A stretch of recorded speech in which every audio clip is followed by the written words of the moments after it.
First at 4, more than 24 hours later, and 2 construction workers caught in that mammoth 5-alarm fire in Charlotte's SouthPark neighborhood are still missing.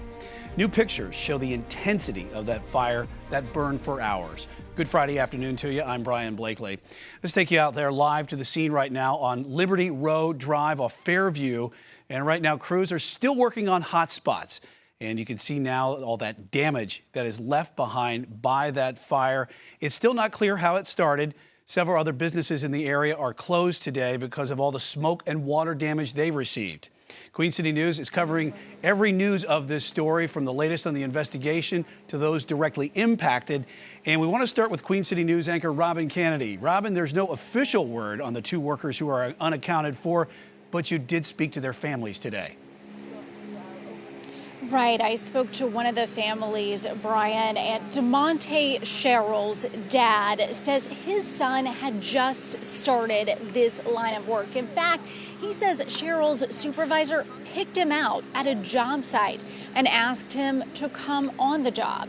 Sherrill's supervisor telling Queen City News today that Sherrill had just started the job on Tuesday, 2 days before the fire. Sherrill's father says his son had a job as a sweeper before he became part of the window crew. Sherrill is 30 years old and a father of 4 children, ranging from 5 years old to 13 years old.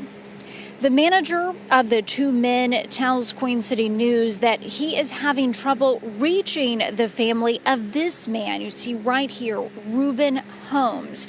The supervisor says Holmes has been working with a company, Prestige Windows and Doors, LLC, for 2 years. Holmes' employer shared this picture of his worker with Queen City News, hoping someone who knows his family will see it and reach out to connect with the company. Now, the supervisor telling us that he left his crew at 8 a.m. yesterday, just 1 hour before that fire started. Now, tonight at 5, we'll talk about where that crew was and why the supervisor thinks it was so difficult for firefighters to reach them. I'm live in SouthPark. Robin Kennedy, Queen City News. Yeah, prayers going out to both of those families, Robin.